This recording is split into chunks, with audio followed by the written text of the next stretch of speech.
Good afternoon, and thank you for joining today's Cuppa Club with Tim Rooney and Phil Hyatt, who are respectively CEO and CFO of Salad Finance Limited, which is a social enterprise and a community development finance institution, CDFI, authorized and regulated by the FCA.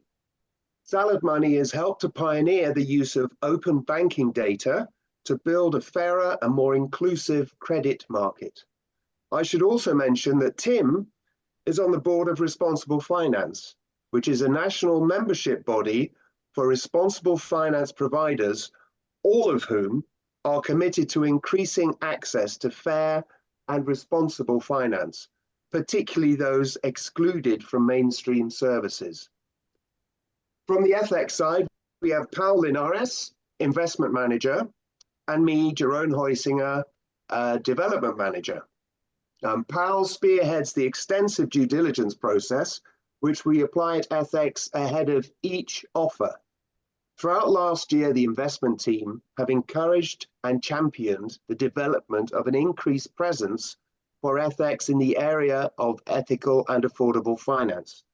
We have seen the tremendous social impact which can be generated, and we are committed to widening understanding and appreciation of the sector, as well as strengthening its capitalization. We would encourage you all to read a blog recently published on our website, which explains more broadly what this sector is all about. Right, before we get started, a bit of housekeeping. Cuppa Clubs are recorded and made available to watch. This is not a financial promotion. It is designed to be educational and informative, and should you need advice, please talk to an FCA authorized person who has experience in advising on investments such as these. The session will run for about 45 minutes. It's an opportunity to meet and ask questions of Tim and Phil. What motivates them and their team? What's a CDFI? What functions do they perform? Why are they so crucial? Why is Salad Money such an impactful organization? What are its goals? How are they achievable? What would your investment be funding? Please feel free to ask questions in the chat box and we'll respond to them as we go along. Just before Tim and Phil introduce themselves, this current offer will provide funding for Salad to grow their business, realizing their vision to create £200 million of affordable credit by 2028, which in turn creates multiple benefits, including financial savings and improved credit ratings for the future. In this specific bond offer, Salad Money are targeting £500,000 with an interest of 10%. Investments in the bond are eligible to be held within an IF ISA. Right, apologies for the lengthy intro. Tim and Phil, if you could introduce yourselves, that would be great. And we'll try to incorporate relevant questions that come in via the chat function. Hi. Shall I go first, Philip? Go for it. Hi, my name is Tim Rooney. I'm the CEO of Salad Money. I've been with the business since 2018. We started lending into this sector in May 2019. Today's a rather historic day. We've achieved over £70 million worth of lending in the sector as of about 15 minutes ago. So incredibly committed to this space, and we've pioneered the sole use of open banking to make affordable and appropriate lending decisions. Philip. Hi, I'm Philip Hyatt, CFO at Salad. I've been with the organization for 3.5 years, and my background is in private credit and asset management. And I was drawn to Salad for two reasons. Firstly, the innovative use of open banking technology. And secondly, I was really struck by the passion of the people within the organization to improve our customers' lives.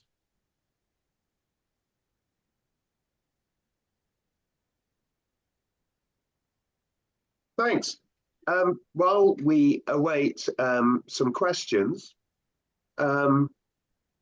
I'd like to go straight to the number of some issues that have been raised by investors, which is around the issue of APR.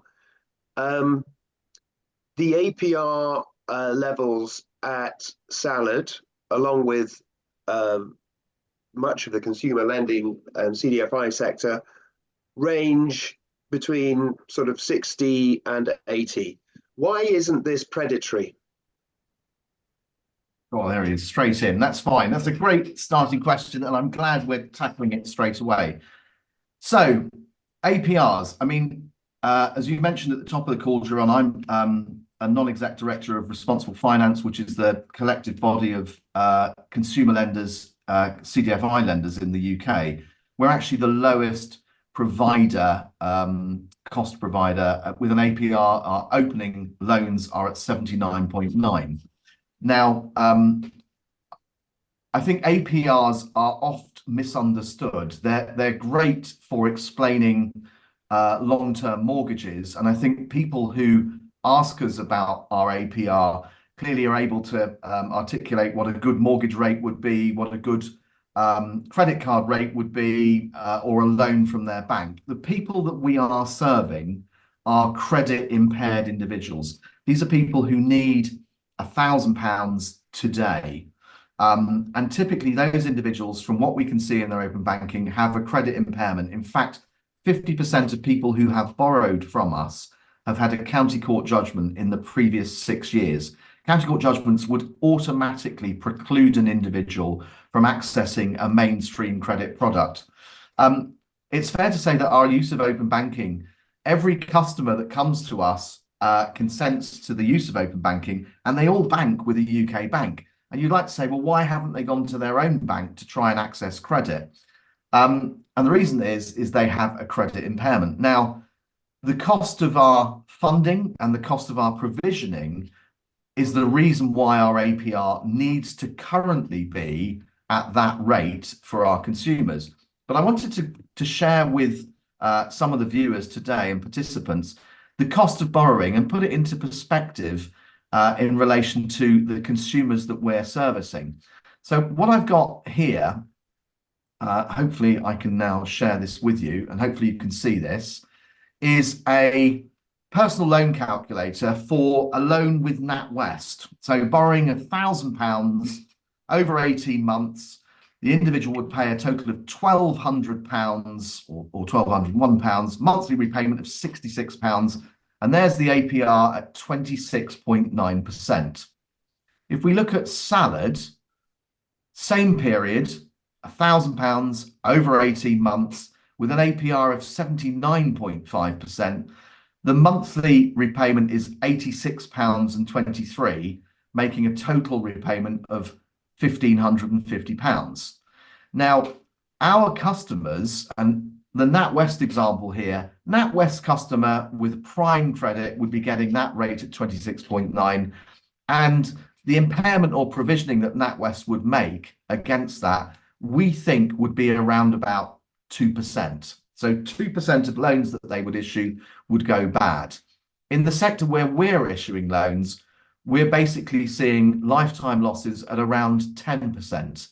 So the additional cost of provisioning has to be brought into the equation of what we lend at. The other factor in this is that the cost of borrowing. So the cost of our borrowing is way higher from senior debt providers than currently you get for mainstream lending. And in fact, we're currently serviced by a US boutique fund, and we're paying quite a high rate over SONIA. It is our intention in time and at scale to bring our APR down. And we're in talks with several UK banks about refinancing our existing book and bringing the cost of borrowing down to around about 3 or 4% over SONIA. We think that there's a huge untapped market at between 39 probably and 49% APR. But for now, whilst we're scaling rapidly and we have the cost of our borrowing, the impairment provisioning, and other costs, that 79 rate is the rate that we're going out with. Subsequent borrowing from us comes down each time a customer revisits us. So we get this lowering of the APR over time. So I hope that has answered some of the questions on APR. Yeah, so John has raised an interesting point. Your APR is obviously set against NatWest, a Yes. mainstream bank. How does it compare against other lenders trying to engage with your client base? So we can see, shockingly, where our borrowers with impaired credit are borrowing from, and typically they are borrowing from a range of lenders at rates between 800 and 1300% APR. I have to say that 95% of people that apply to us, we can't make a loan to because we see over indebtedness. Gambling is quite predominant in a certain portion of the people that apply to us for lending. And we can see who they are borrowing from. And they're borrowing from, I think, predatory lenders at, as I say, 700 to 1300% APRs. Yeah.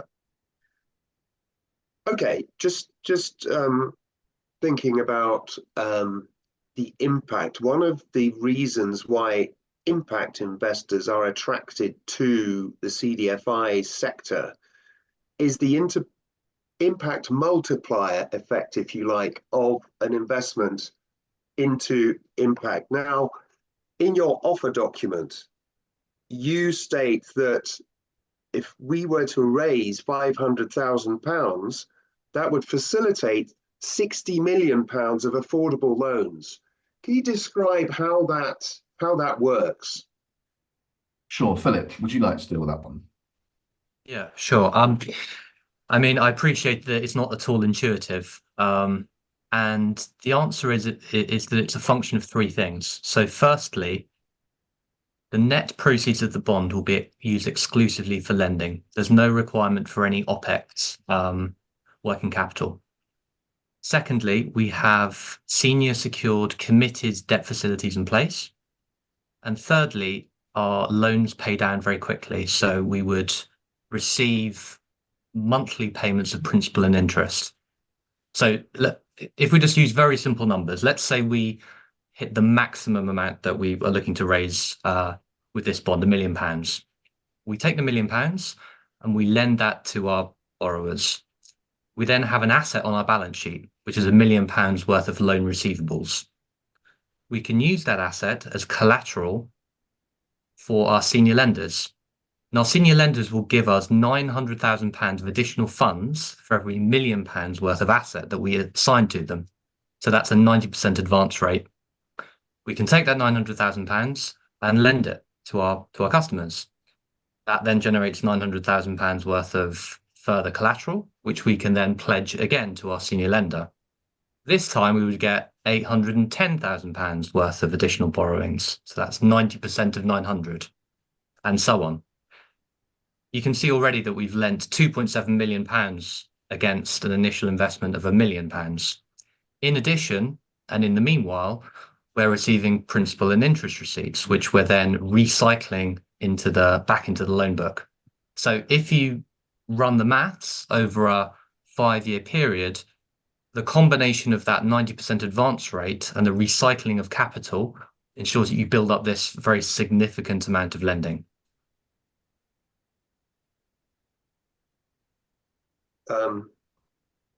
Okay, thank you. Just a few sort of questions coming in.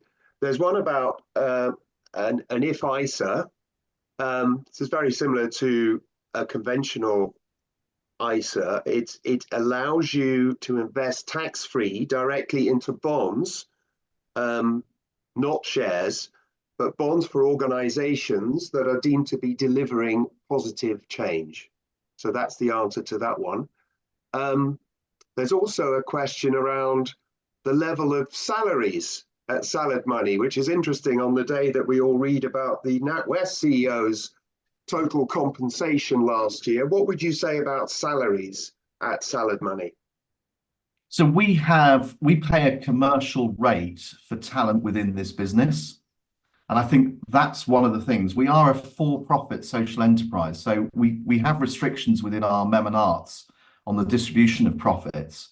And we have gone out and I think got the best of breed staff at every level within this organization, but we are paying commercially viable salary rates for all members of the team. Yeah. Could you discuss the role of Fair for You Finance, the degree of their involvement and their backing for you, and the significance of something that's called a golden share? Fine. So I'll start by saying that Fair for All Finance are the distributors of the Dormant Asset Fund, which was released by HM Treasury a few years ago. And we started a relationship with them about 5 years ago, and their initial investment was for £5 million, and that came with a golden share. Philip can explain the golden share and how that relates to keeping us true to mission. But we have gone on to receive a total of £12 million from Fair for All via HM Treasury, each with a due diligence step on every subsequent introduction of capital. Philip, do you want to explain the golden share principle? Yeah, of course. So as Tim mentioned, Fair for All Finance is essentially a publicly funded body. And as such, it wants to ensure that it doesn't suffer any sort of reputational damage associated with investing in its portfolio. So what it wants to avoid is investing in Salad, and Salad becomes a payday lender. So it's placed a number of restrictions on our business. And frankly, these are limitations that we were more than happy to sign up to, because we are completely aligned with Fair for All in terms of our aspirations. So these restrictions include things like our ability to increase the APR on our loans. We need their formal written consent to do so.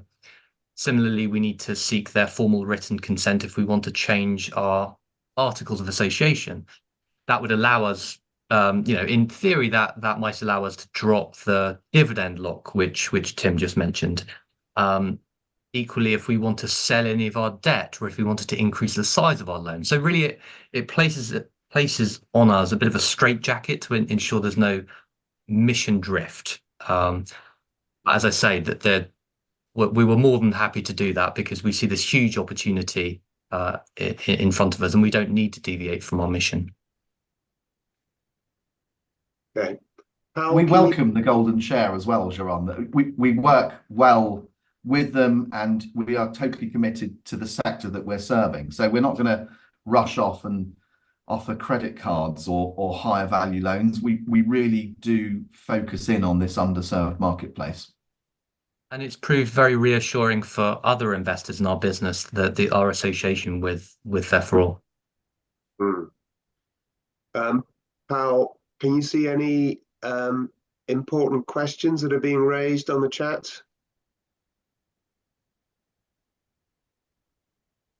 There is a recently added question asking for what is a legal limited company name of Salad Money. What is the reason for the name? Sorry, legal limited company name of Salad Money is Salad Finance Limited. Hopefully that answers Nick Owen's question. And looking at David Young's question, what about other socially responsible lenders? So there are 5 or 6 other socially responsible lenders. Fair Finance, Fair for You, Moneyline is probably the most oldest and established provider in the UK. Moneyline's APR is 238%. They serve a sector of basically individuals that are totally reliant on benefit income and are not in employment. Fair for You, again, they're another provider. I think they're around a similar APR to ourselves. Fair Finance, which is a London-based but now nationwide business, I think they're over 150% APR. But again, we all serve different parts of the marketplace, and we all have, I mean, one of the benefits that Salad have is we came into the market with a digital first strategy. So we haven't had to convert from shops and offices across the UK, we came in with a digital approach and therefore a lower cost basis as well. And Janet raises a really important issue, which has certainly been raised by Powell and the investment team with you guys as we have gone through your forecast, which is the degree of confidence that you have around that 10% default rate in the face of what's happening in the world, a very acute cost of living crisis. What kind of movement have you seen there? And in the context of that answer, could you talk about open banking and AI and how you can harness that to control those variables? Sure. I mean, I'll address the sort of open banking and the affordability question. And I think Philip can then talk about default rate and how we measure that. But in each and every loan that's made, a consumer shares up to 2 years worth of open banking data with us. Within that data, you are seeing probably 4,000 to 6,000 transactions across an average 2-year period.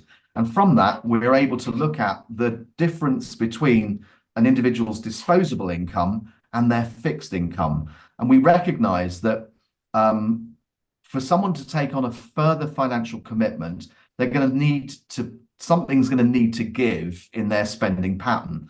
I always describe our customers as people who spend to their limits and not beyond their limits. And it's fairly apparent within the disposable and fixed income ratios that we have that you can see if someone can take on a further commitment.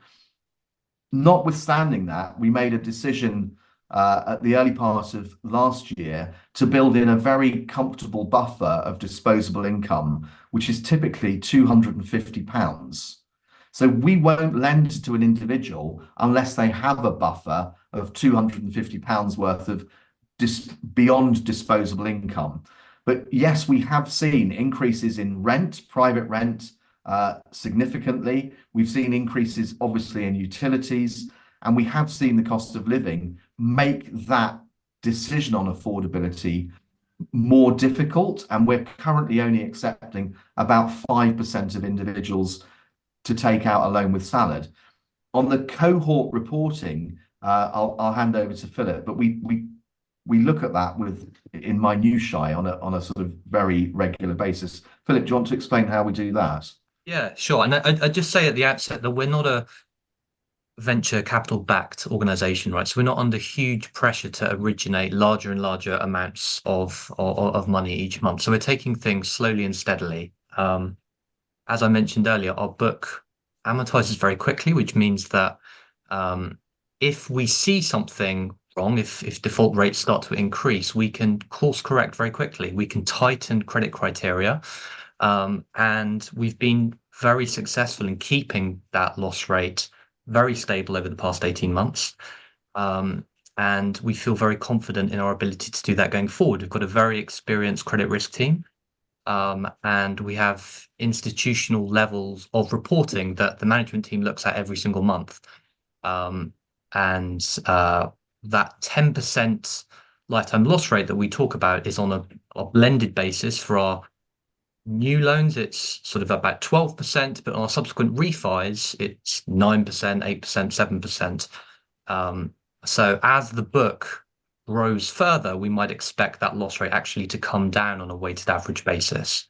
So it's a credit business, right? So this is always a risk at the forefront of our minds, but we think it's one that's being managed very carefully.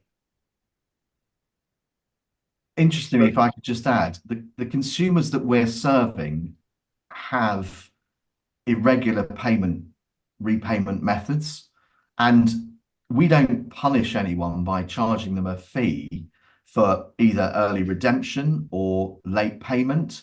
And in fact, we trialed self-service payment holidays, which is a very scary concept back in August of last year.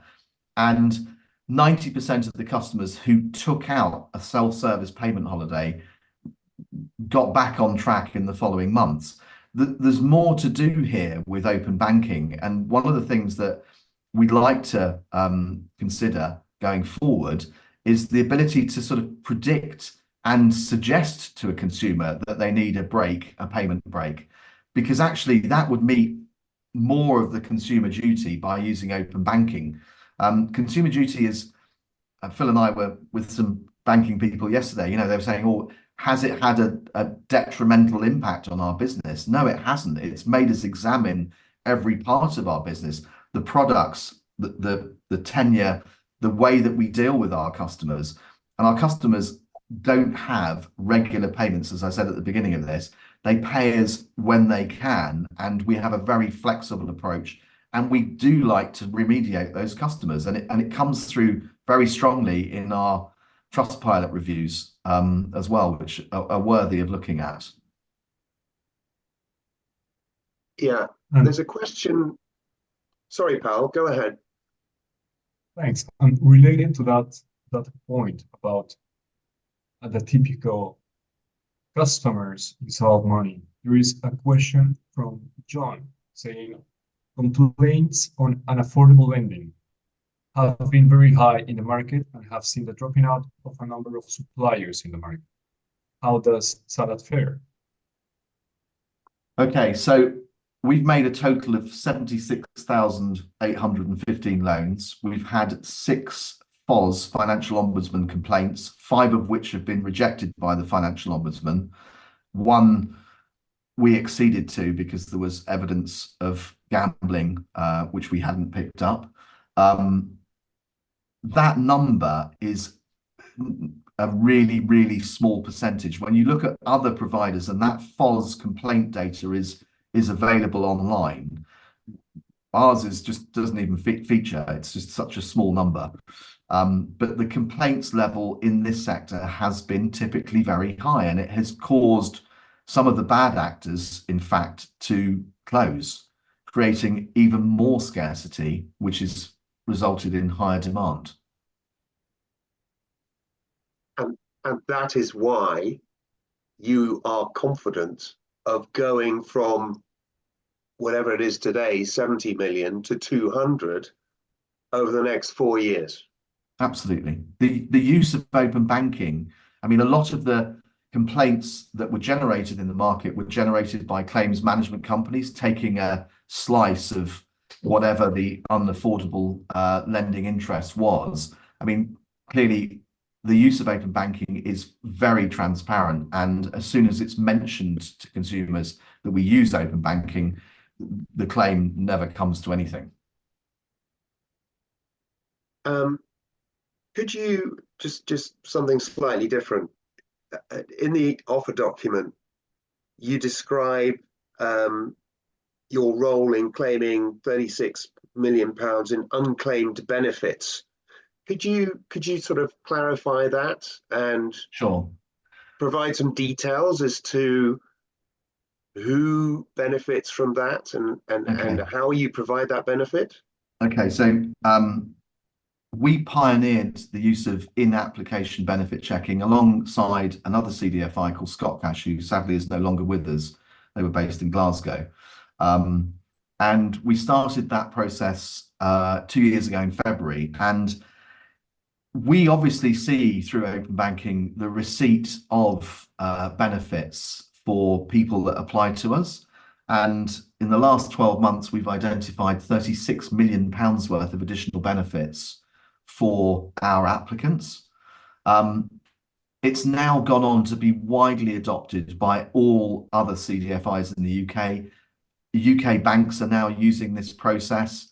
I'm deeply concerned about the 95% of the population that we can't lend to. And I think one of the things that we're very keen on using open banking for is to go back and remind customers to make these claims. I think in the FX video, we've got one of our customers who talks about receiving £350 a month of disability living allowance for her son. I mean, those are huge and life-changing numbers for individuals.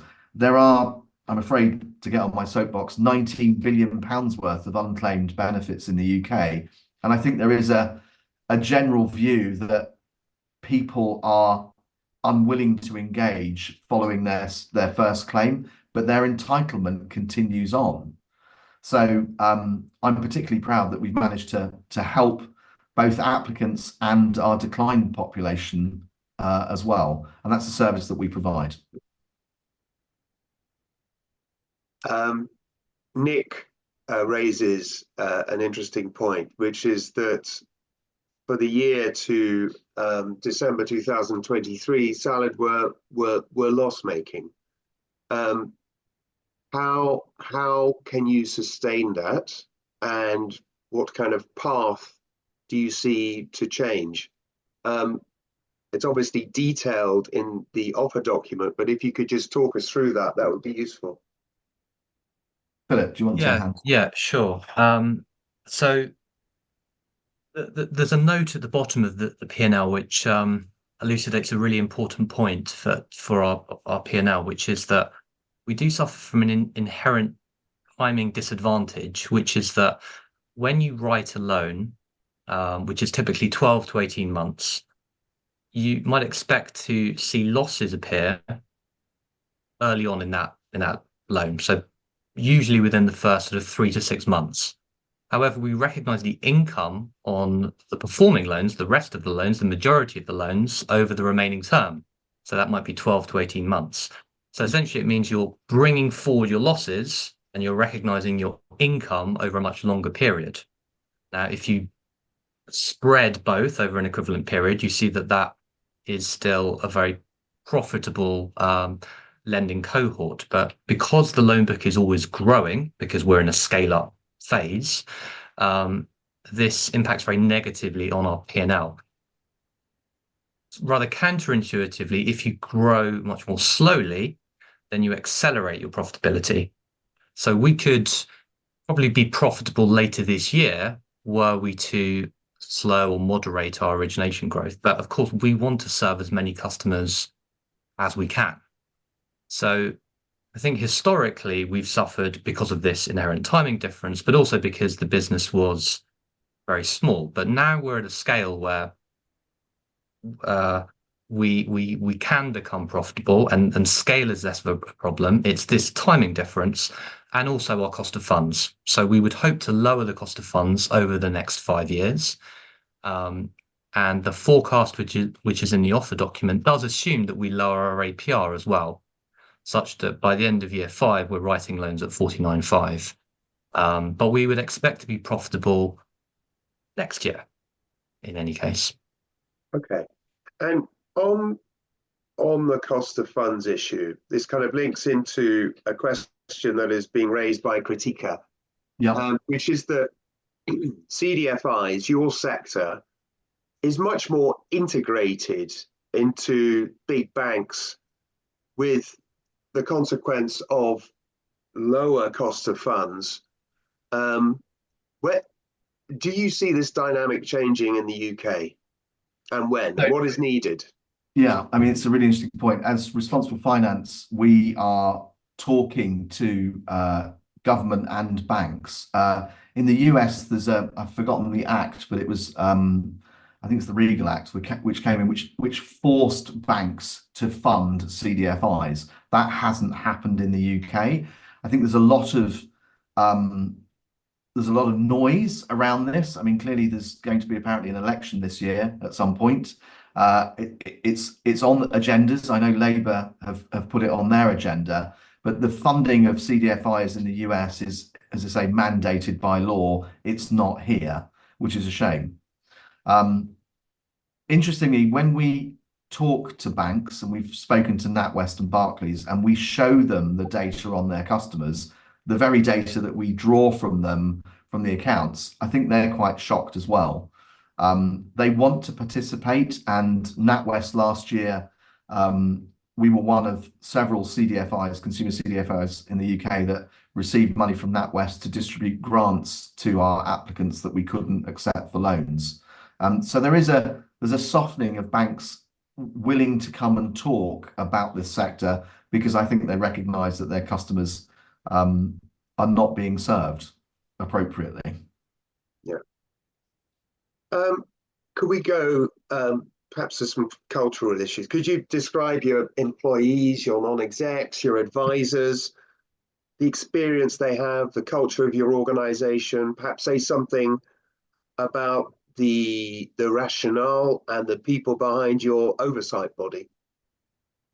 Sure. That's a so we've grown quite rapidly from 4 people to 30 in the last 4 or 5 years. The culture of the business is really, really important, and I think everyone that is part of this business is committed to doing the right thing by our customers. So as I mentioned earlier, you know, Consumer Duty held no shock and horror for us because everyone buys into it. The experience at executive level, most of us have come out of either the consumer credit industry or lending industry, or in Phil's case, finance and funding. But we have a tremendous experience within the executive. We've just taken on a new chief data officer called Bernard de Beberac, and he's got 24 years in data, because data is very much at the heart of our business, both for our customers' performance, but also the people that we can't serve. Within our non-exec team, we have a host of experience. I think we've got some details within the documents, but looking at the oversight body, we have an oversight body which basically stands sort of head and shoulders above the non-execs and the board, and scrutinizes the appropriateness of the direction of travel of the business. We've been very fortunate to have Lord McNichol and Baroness Evans, who sit on that board, and they look at our products, they attend our board meetings, and basically they are there to keep us in check. And this was set up from day one. This is not something we've added in as a later date. We always wanted to have an external scrutiny. Okay, thanks. Specifically on this bond, a 5-year instrument, how do you repay it? Philip? Well, we might expect to refinance it at the time, or we could simply withhold some of the principal and interest receipts and redeploy those to repay the bond. I mean, just to give you a sense of the scale of operations at the moment, we are receiving £2.6 million worth of principal and interest receipts this month. By the end of year 5, we might expect that to be somewhere closer to sort of 16 or 17 million pounds. Okay. So quite absorbable. I can't see any other questions. Pal, are there any issues that we should cover at this stage? Maybe one point to consider is to provide additional details on who is your typical customer, and why do you believe that open banking is a more appropriate way of assessing their ability to repay? So just talking about the open banking and why we think it's more appropriate. I mean, when we started in May 2019, people said, no one's going to give you access to their bank account to borrow £1,000. And that clearly has not been the case. We recognise, and I actually had 6 years experience at Experian, consumer credit provider in the UK. Credit scores are incredibly useful for prime customers, but they are not representative of the turmoil or indeed the willingness to pay that sit outside of what the industry call bad credit markers. So for instance, I mentioned CCJs. You know, a CCJ should not be a damning mark on your credit file for 6 years, nor should a missed payment sit on your credit file for 6 years. And yet those are some of the things that block individuals from accessing mainstream credit. The banks themselves recognise that a CCJ of small value paid off, settled within a 2-year period. Why should that be still registered on someone's credit file? It sounds possibly Dickensian in my mind that, you know, people can't make mistakes and then remediate themselves. So for me, I think open banking takes into consideration an individual's ability to repay, but also looks at the appropriateness of the loan. One of the things that we're looking at is the stability of our customers. I mentioned that our best customers are people who spend to their means and not beyond their means. Open banking unlocks that historical performance and behavior to the extent where you can make a lending decision. And we've proved in our model using Crouton, our sort of machine learning process, that you can lend to individuals and they will repay, and they do repay. Now, typically, in a report that we did last year, 10% of the people that we lent to in 2022 didn't even have a credit score. So those people would have automatically been not able to access mainstream credit. A lot of our customers are in an impaired position. And in fact, we produced a report, a retrospective report on 30,000 customers last year that showed that the majority of customers had impaired credit scores. So those people are locked out as a result of that. There needs to be a greater emphasis on handing customers back to the credit union sector or their own bank. And in conversations I've had, banks are just unwilling to take or lend to customers to get them out of persistent overdrafts, for instance. And it's a real shame, but I think, we need to sort of surface some of these issues, and we'll continue to do that.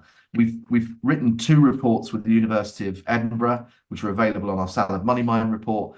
We want to bring this insight and the data to the attention of banks and the general population, and we've made our data available for academic research. We continue to understand and look at the problems of gambling within a population that apply to us for credit. Again, gambling's never been picked up before on credit scores. It just doesn't show. And yet 36% of our decline population have excessive gambling. And we can see that people with credit loans that are made using credit scores are lending to these individuals. That doesn't sound right, and it doesn't sound responsible. Yeah.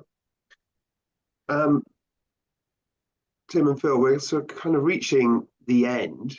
Can you transfer cash from an existing ISA to an IF ISA? Martin Shakespeare. I am aware of ISA transferability, but I don't know the precise details. Do you, Pal? Otherwise, not really, Jerome, but I know that our customer support team will provide help in that market. And apologies for not having the exact details on that procedure. Yeah. Martin, we'll get back to you on that. And if for some reason we can't reach you, please reach out to us. We have a guru in the organization who's all over that question. In the meanwhile, Tim and Phil, thanks so much. You've covered the rationale and the aspirations of your social enterprise, I think, really well, really comprehensively. Is there anything you want to say in conclusion? How would you sort of wrap it up? 100% of this bond raise will be used for lending. It's not going into supporting the OPEX of the organization. It's not going into technological transformation or anything else. This is going to be immediately deployed on day one into our lending population. And again, we produce an annual report. There's the last one. There's some amazing statistics in there about the people we've helped and will continue to help, as well as the decline population. I think it's fair to say we're here to service the whole of that sector. Yeah, and I think it's important to say that the document that you're holding up now, Tim, was actually launched at the House of Lords, which just shows how important the people in that place and next door regard what you are doing and what the CDFI sector are doing generally. Good. Well, thanks to both of you. So the Salad Money offer is now open. Please go to fx.org to review it. It's off to a great start. We've raised £150 or 30% of the ask within the first week, which is a really good start. And as we mentioned, and we will provide more insight on this and information on this.